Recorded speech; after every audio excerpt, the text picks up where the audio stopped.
everyone, welcome back to Jitin classes. This is Sayyida Khalida Noori and I hope कि आपने ये chapter that is kingdom Animalia का जो part 1 video है वो देख लिया। मैं ऐसा इसलिए बोल रही हूँ, वैसे तो आपको सारी पार्ट्स को देखना चाहिए, ऑफ कोर्स यहाँ पे क्या बनाना है, बट अगर आपने इसका पार्ट 1 देखा होगा तो अब जब हम स्टार्ट करेंगे, फर्दर कंटिन्यू करेंगे तो हम फाइलम्स की स्टडी करेंगे।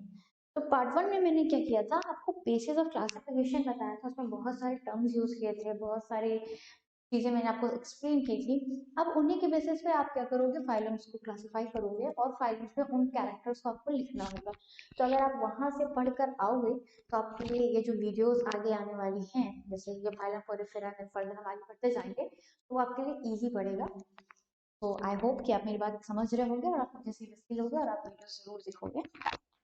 तो फिर हम स्टार्ट करते हैं कि इस वीडियो के टारगेट पे हमें आज क्या करना है, हमें डिस्कस करना है phylum Porifera. Phylum Porifera discuss करने से पहले याद कीजिए, लास्ट में मैंने जो आपको लास्ट में एक चार्ट बना के दिखाया था, उसमें मैंने क्या किया था, बताया था कि ये बहुत बेसिक होते हैं पोरिफेरा। सेलुलर लेवल रहता है इनका, इनमें सीलम नहीं रहती है, बॉडी कैविटी एब्सेंट रहती है, ये सिमेट्रिकल नहीं होते हैं, तो वो सारे फीचर्स इनमें लिखने होंगे आपको। तो ये मैंने एक बनाया है छोटा सा, इसका आप स्क्रीनशॉट ले लो और फिर आप लाइन बाय लाइन एक एक चीज को समझ लो। ये क्या है, मैरीन है। इनका जो हैबिटेट है वो कैसा है, मैरीन है, ठीक है, टेरेस्ट्रियल नहीं है। ये मैरीन एनिमल्स में आते हैं। बॉडी कैसी है, एसिमेट्रिकल टाइप है, विच मीन्स कि इनकी बॉडी को आप किसी भी प्लेन से काटो, किसी भी प्लेन मतलब कोई भी प्लेन से कट करने की कोशिश करो, वो इक्वल हाफ में डिवाइड नहीं हो पाती। लेवल ऑफ ऑर्गेनाइजेशन कैसा है, सेलुलर है, विच मीन्स कि इनमें सेल्स तो मौजूद होंगे, मल्टी सेलुलर तो होंगे ये, बट इनमें जो सेल्स होंगी वो अलग अलग ग्रुप बनाकर सेपरेट होकर टिश्यूज फॉर्म करके स्पेसिफिक फंक्शन नहीं करेंगे, बल्कि साथ में कोऑर्डिनेट करके अपनी बॉडी का पूरा सिस्टम चलाएंगे। इनमें वाटर और केनाल ट्रांसपोर्ट सिस्टम होता है। इस सिस्टम को अभी मैं अच्छे से आपको बताऊंगी, फिलहाल आप देख लो कि इनकी बॉडी में जो मूवमेंट होती है फूड पार्टिकल्स वगैरह की, वो एक ट्रांसपोर्ट सिस्टम, जैसे हम ह्यूमंस में क्या है, ब्लड ट्रांसपोर्ट सिस्टम है, सर्कुलेटरी सिस्टम है, एंड जो सर्कुलेटरी सिस्टम है उसमें ब्लड होता है, वो ब्लड हमारी बॉडी में ट्रांसपोर्ट कराता है, ऑक्सीजन का ट्रांसपोर्ट, न्यूट्रिएंट का ट्रांसपोर्ट ब्लड के थ्रू होता है। तो इनमें क्या है, वो इनमें उसे हम कैनाल ट्रांसपोर्ट सिस्टम बोलते हैं, और उस कैनाल में एक्चुअल में फ्लो करता क्या है, वाटर फ्लो करता है। कैसे करता है, इसका भी एक छोटा सा मैं डायग्राम बनाऊंगी, आप जरूर देखना। डाइजेशन की बात की जाए तो इनका डाइजेशन इंट्रासेलुलर होता है। व्हाट इज इंट्रासेलुलर, जब सेल के अंदर डाइजेशन हो, ठीक, उसे हम बोलते हैं इंट्रा सेलुलर। और जब सेल के बाहर हो, दो सेल्स के बाहर हो, उनके बीच में कैविटीज हो या टिश्यूज हो, टिश्यूज के बीच में जो स्पेस हो, इंटर टिश्यूज फ्लूइड जो रहता है या जो भी उनके बीच में स्पेस हो, तो वहां हम टर्म यूज करते हैं इंटरसेलुलर। डिफरेंस समझ में आ रहा है?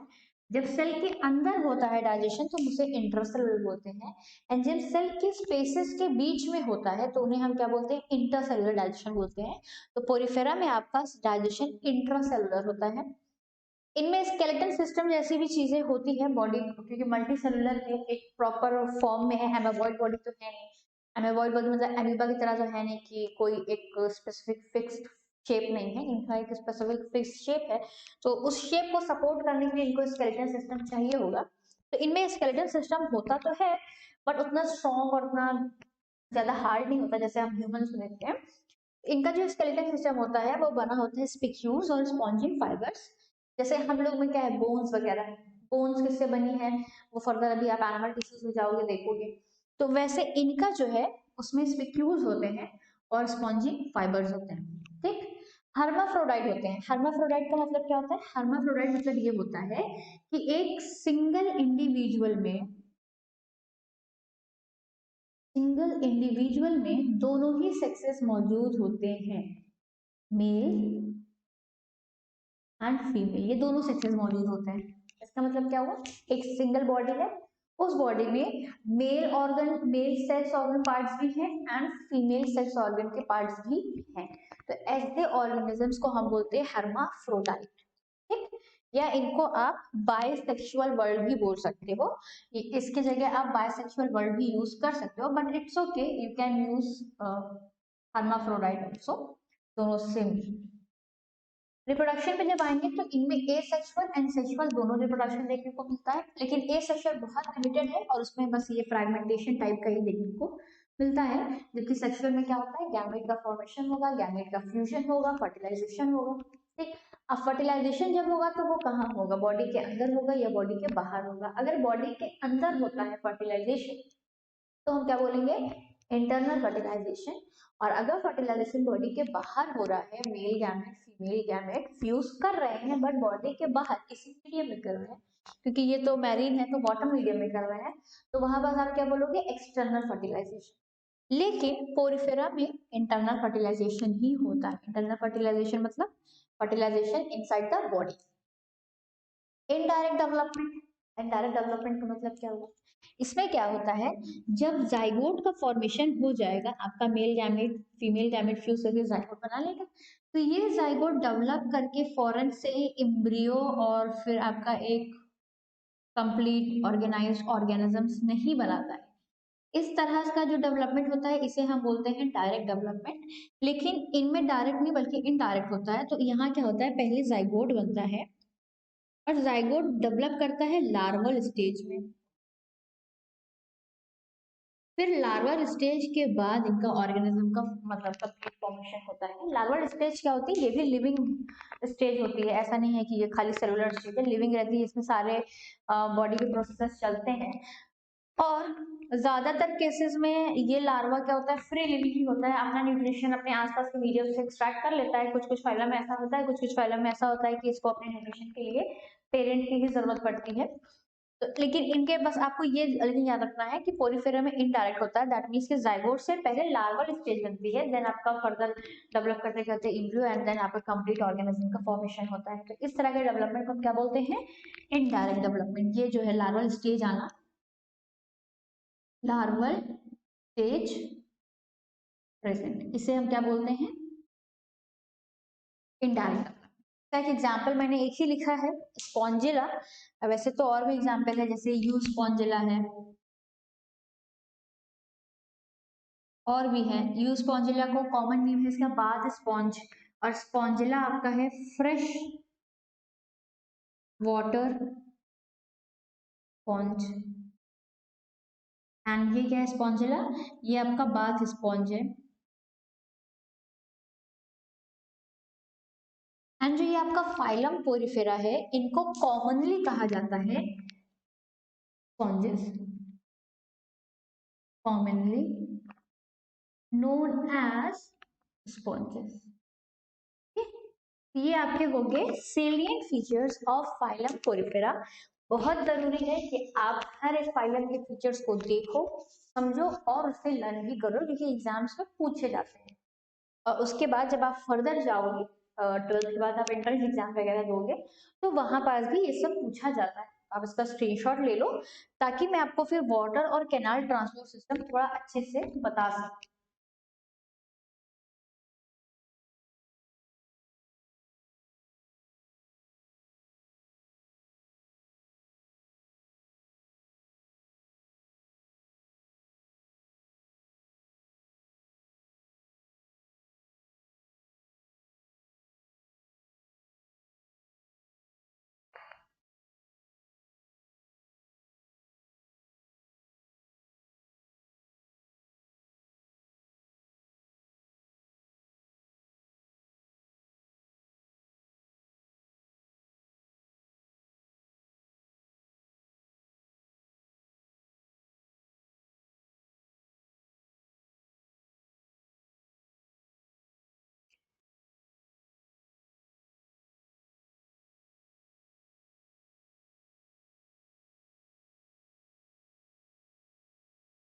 देखो, होता क्या है, इनकी बॉडी को आप इस तरह से ड्रॉ कर सकते हो।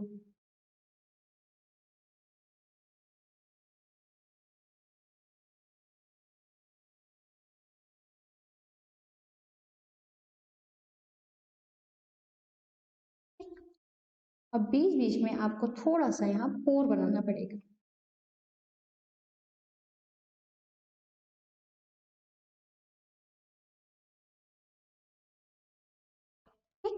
यानी कितने छोटे छोटे पोर्स बनाए।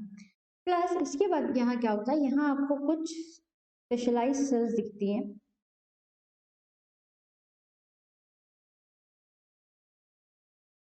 अंदर की तरफ लाइन करती हैं।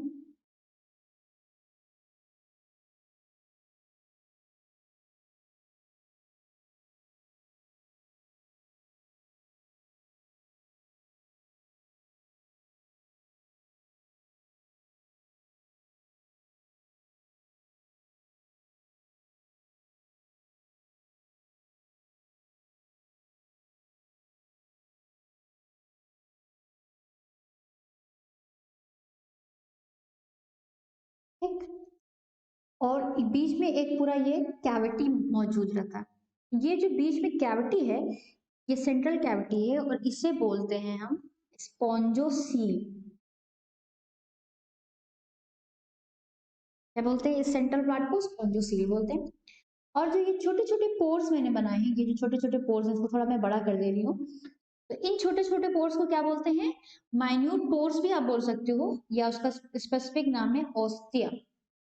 ऑस्टिया प्लूरल है। ठीक, ये जो छोटे छोटे पोर्स हैं इन्हें बोलते हैं ऑस्टिया। एंड अंदर की तरफ जो ये सेल की लाइनिंग है इन्हें बोलते हैं कॉलर सेल या फिर कोएनोसाइट्स।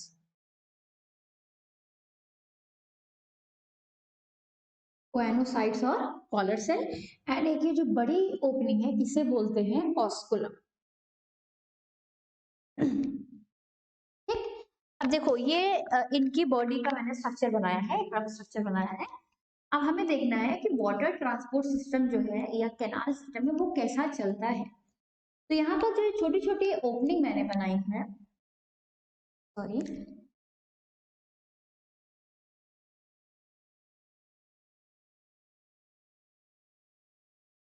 यहाँ जो छोटी छोटी ओपनिंग बनाई है ऑस्टिया, यहाँ से क्या होता है, इससे वाटर, क्योंकि ये कैसा है आपका, ये आपका एक्वेटिक मीडियम में पाया जाता है, मेरीन में पाया जाता है, तो आसपास इसके क्या मौजूद रहेगा, वाटर मौजूद रहेगा। ठीक है, तो होगा क्या, ये जो वाटर है इन पोर्स से अंदर की तरफ जाता है, इन सारे पोर्स से अंदर की तरफ इंटर करता है। ठीक, फिर ये पूरा जो वाटर है सेंट्रल पार्ट पर आता है जिसे हम क्या बोलते हैं, स्पॉन्जोसील। तो यहाँ पास आपका वाटर मीडियम आ जाएगा। आसपास जो एक्वेटिक मीडियम है या जो मेरीन वाटर है उसमें पानी के साथ साथ उनका न्यूट्रिएंट भी अंदर जाएगा। उनको जो न्यूट्रिएंट चाहिए वो न्यूट्रिएंट अलोंग विद वाटर अंदर की तरफ ट्रांसपोर्ट हो जाता है। फिर जब ये पानी यहाँ एंटर करता है तो with the help of coenocytes, ये जो वाटर और प्लस न्यूट्रिएंट अंदर एंटर करा है स्पॉन्जोसील में, ये इनके पूरे इस कैविटी में सर्कुलेट करता है with the help of coenocytes. जो कोएनोस, देखो पहला क्या है, ऑस्टिया। ऑस्टिया क्या कराता है, वाटर की एंट्री कराता है अंदर की तरफ, इनलेट। ठीक, एंड सेंट्रल पार्ट में पहुंचता है स्पॉन्जोसील में। यहाँ क्या है, कोएनोसाइट्स मौजूद है। With the help of coenocytes ये जो वाटर प्लस न्यूट्रिएंट अंदर गया है या रेस्पिरेटरी गैसेस वगैरह वो सब अंदर सर्कुलेट करती हैं। एंड एट द एंड क्या होता है, जो भी न्यूट्रिएंट उनको एब्जॉर्ब करना होता है वो एब्जॉर्ब कर लेते हैं, जो भी गैसेस उन्हें एब्जॉर्ब करनी होती है वो एब्जॉर्ब कर लेते हैं, प्लस जो गैसेस उन्हें रिलीज करनी होती है वो वाटर में रिलीज कर देते हैं, अपना वेस्ट मटेरियल वाटर में रिलीज कर देते हैं। एंड अल्टीमेटली वो वाटर इस ऑस्कुलम के थ्रू बाहर आ जाता है। तो जब वाटर अंदर एंटर करता है तो वो वाटर था, न्यूट्रिएंट था, प्लस कुछ गैसेस थी, क्योंकि इनको भाई अपना रेस्पिरेशन कराना होगा, डाइजेशन कराना होगा, तो इन्हें ऑक्सीजन की जरूरत पड़ेगी। तो ये अंदर एंटर करेगा और अल्टीमेटली क्या होगा, ये एब्जॉर्ब करने के बाद ये अपना एक्सक्रीटरी वेस्ट मटेरियल निकालेगा। वाटर तो रहेगा ही साथ ही साथ, और उसके साथ साथ जो इनको रेस्पिरेटरी गैसेस रिलीज हुई होंगी वो भी बाहर जाएगा। तो पानी के साथ इनका excretory waste plus gases outside चली जाती है। तो अल्टीमेटली पता क्या चला कि इनका जो ट्रांसपोर्ट सिस्टम है वो वाटर पे डिपेंड कर रहा है।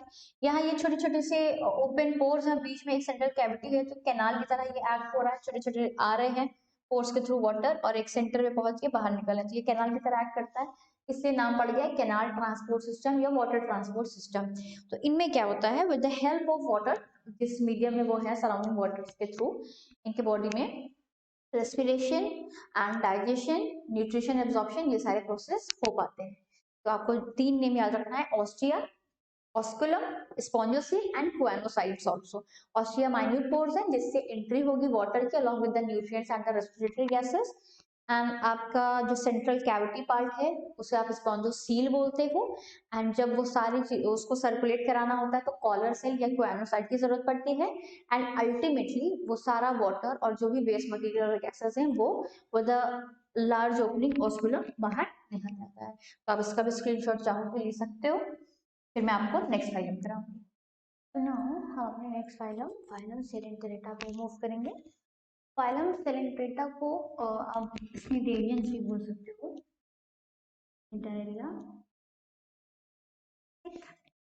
ये इनके यूनिक फीचर्स मैंने यहाँ लिख दिए हैं, आप इसका स्क्रीनशॉट ले लो और एक एक फीचर को देखो। इनका हैबिटेट कैसा है, मेरीन होते हैं, ठीक है। सेसाइल या free swimming, what do you mean by sessile and free swimming? Sessile मतलब क्या होता है? सेसाइल मतलब होता है फिक्स। एनिमल्स को जनरली हम सोचते हैं कि ये मोटाई ही होते हैं, मूव करते हैं, बट कुछ ऐसे हैं स्पेशली ये सिलेंट्रेटा में जहाँ पास क्या होता है, जैसे मान लो आपका सबस्ट्रेटम है, उसके ऊपर आके आपका जो भी सिलेंट्रेटा है वो आके फिक्स हो जाता है, तो ये कहलाता है सेसाइल। या ऐसा भी हो सकता है कि वो फ्रीली स्विम करे, जैसे कि इसका एग्जांपल है जेलीफिश वगैरह, वो फ्री स्विमिंग भी कर सकती है। तो इनमें आपको सेसाइल कैटेगरी और फ्री स्विमिंग दोनों ही देखने को मिलेंगे। इनकी बॉडी में कौन सी सिमेट्री होती है? रेडियल सिमेट्री, ये आपने लास्ट वीडियो में जरूर देखा होगा। इनमें टेंटेकल्स मौजूद होते हैं। इसका एक एग्जांपल है हाइड्रा, आपने पहले भी नाम सुना होगा। हाइड्रा का अगर आप डायग्राम बनाते हो तो कुछ इस तरह से बनता है, तो यहाँ ऐसे कुछ आप स्ट्रक्चर्स बनाते हो,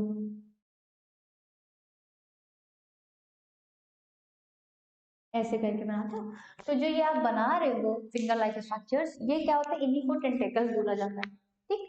तो इनमें टेंटेकल्स पाए जाते हैं, या जैसे जेलीफिश आप बनाते हो इस तरह से रहती है, नीचे आप इस तरह से उसमें थ्रेड लाइक स्ट्रक्चर या फिंगर लाइक स्ट्रक्चर दिखाते हो, तो इसी को टेंटेकल्स बोला जाता है। तो इनमें टेंटेकल्स पाए जाते हैं। इनका जो नाम स्निडेरिया पड़ा, क्यों पड़ा? इस वजह से क्योंकि इनके टेंटाकल्स पर और इनके कंप्लीट बॉडी पर, जनरली टेंटाकल्स पर और बॉडी के कुछ हिस्से या पूरी बॉडी पर स्पेशलाइज्ड सेल्स मौजूद होती हैं। उन सेल्स को बोलते हैं स्नीडोब्लास्ट या फिर स्नीडोसाइट्स भी बोला जाता है। क्या बोलते हैं उनको? स्नीडोब्लास्ट या स्नीडोसाइट्स। तो because of the presence of cnidocytes on their tentacles and body, इनका नाम पड़ गया स्नीडेरिया।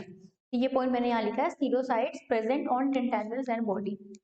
इनका लेवल ऑफ ऑर्गेनाइजेशन कैसा है? टिश्यू लेवल है, डिप्लोब्लास्टिक होते हैं। डिप्लोब्लास्टिक क्या होता है, टिश्यू लेवल क्या होता है, ये सारी चीजें मैंने इसका पार्ट 1 में बताया है। आई होप आपने देख लिया हो। अगर इनके साथ आपको यहाँ ये चीजें नहीं समझ में आई, आप पार्ट 1 देख सकते हो, मैं बार बार रिपीट नहीं करूंगी वरना वीडियो अननेसेसरी लंबी होती चली जाती है।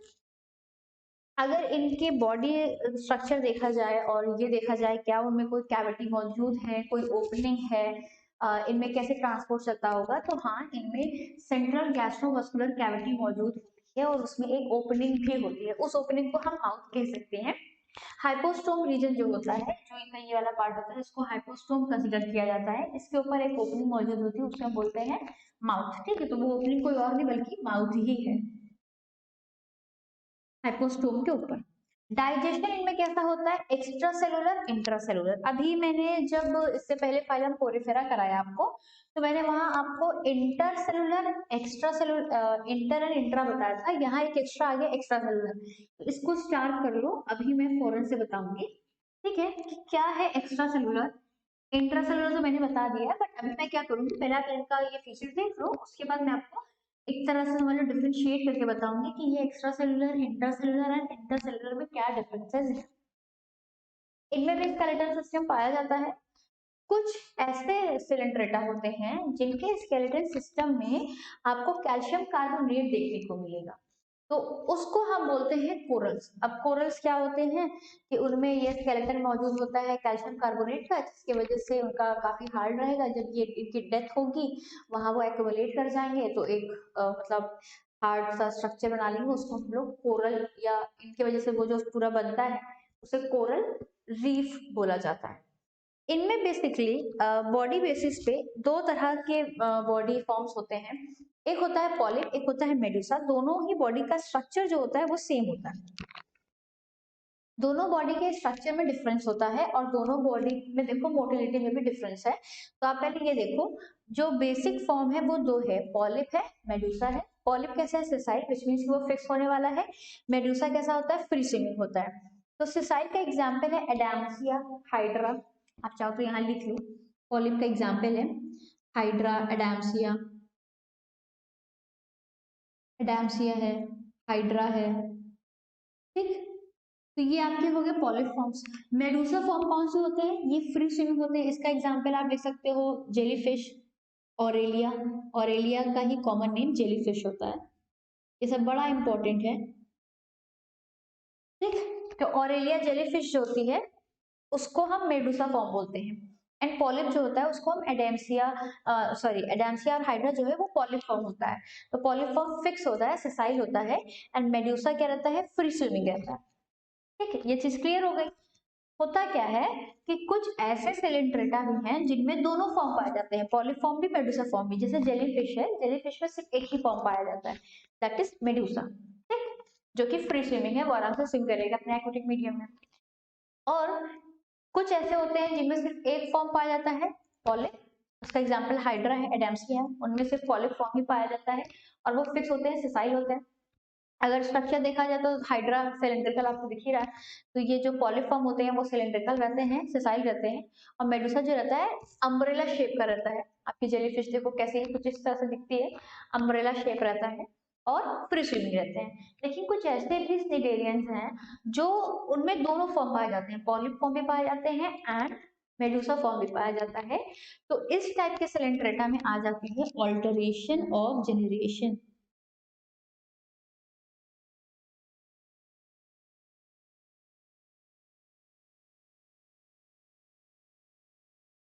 ठीक। क्या आ गया? अल्टरनेशन ऑफ जनरेशन, ये आ गया। तो ये जो अल्टरनेशन ऑफ जनरेशन है ये कैसे होता है कि ऐसे सिलेंड्रेटा जिनमें पॉलिप फॉर्म मेडुसा फॉर्म दोनों पाए जाते हैं, तो ये आपस में एक दूसरे को प्रोड्यूस करते हैं। पॉलिप क्या करता है?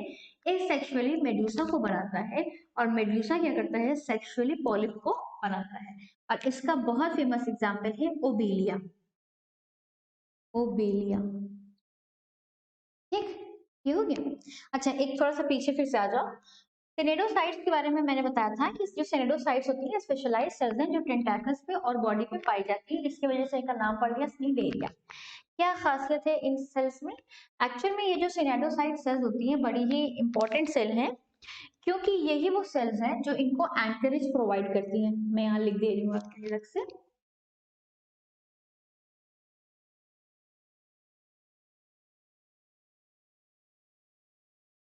ये क्या करते हैं? इनके अंदर स्नेडोसाइट्स के अंदर मौजूद रहता है निमैटोसिस्ट।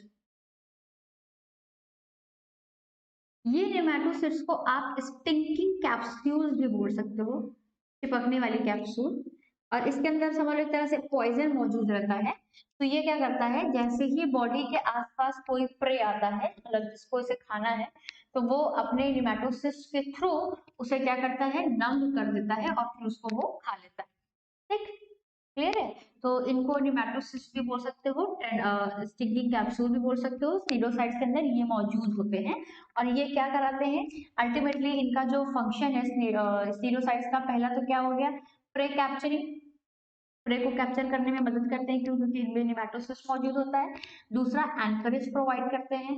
एंकरेज मतलब क्या होता है? जब जैसे ये सिसाइल है तो ये एक ही जगह फिक्स है, तो अगर पानी लगातार आता जाएगा क्योंकि एक्वेटिक मीडियम में है तो उनको बहा ले जाएगा। तो इनको वहां फिक्स होना है, तो फिक्स होने के लिए इनको कुछ तो एंकरेज चाहिए। तो वो एंकरेज कौन देता है उन्हें? सिनेडोसाइट्स देते हैं। जैसे प्लांट्स के केस में रूट्स होते हैं, रूट्स देते हैं, इनके केस में स्नेडोसाइट्स होते हैं।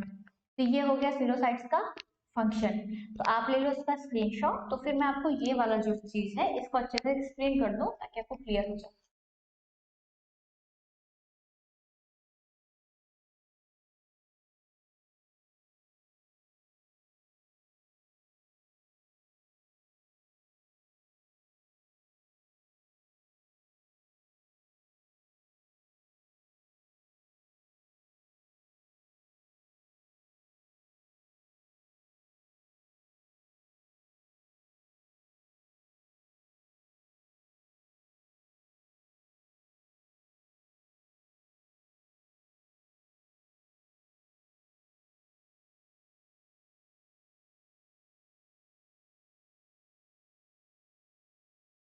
हमें क्या देखना है, एक्स्ट्रा सेलुलर क्या होता है, इंट्रा सेलुलर क्या होता है,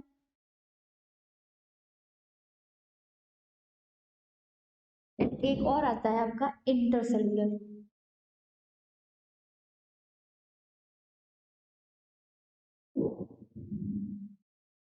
इन तीनों में क्या बेसिक डिफरेंस है, ये वर्ड आपको यही क्लियर हो जाना चाहिए, क्योंकि आपको भी जब आप आगे फाइनेंस पढ़ोगे तो ये वर्ड बार बार रिपीट होंगे, तो आपके माइंड में कोई कंफ्यूजन ना हो, इसलिए मैं इसको यहाँ अच्छे से एक्सप्लेन कर रही हूँ। आई होप आपको समझ में आएगा।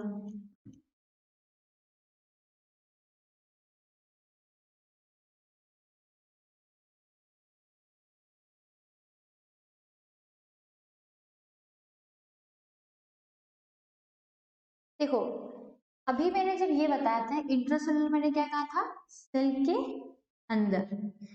इंट्रासेलुलर मैंने क्या बताया था, जब क्लस्टर्स ऑफ सेल्स हैं तो इनके बीच में कहीं होगा आपका डाइजेशन। एक्स्ट्रा सेलुलर में क्या होता है, सेल के बाहर कहीं होगा डाइजेशन। तो आप कैसे समझो, आप कहोगे बाहर में, तो सेल के बाहर हो रहा है।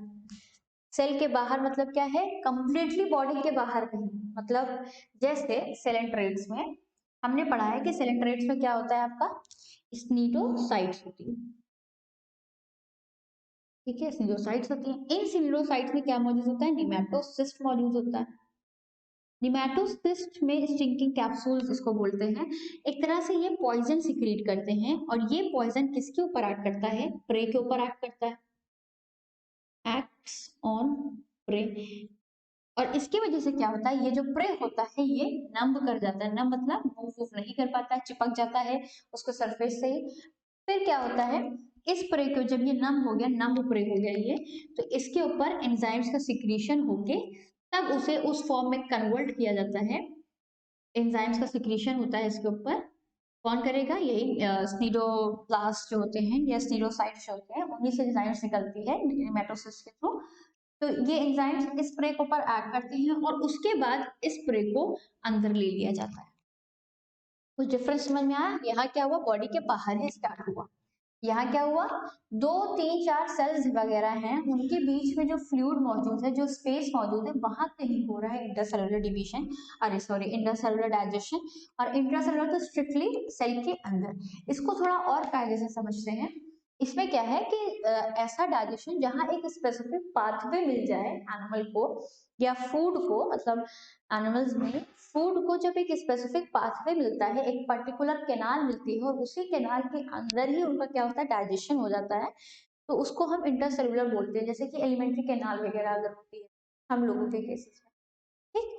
तो ये आपका हो गया डाइजेशन का difference, extra cellular digestion, intracellular and intercellular digestion का डिफरेंस। तो आपका फाइलम सेलेंट्रेटा भी कंप्लीट हो गया।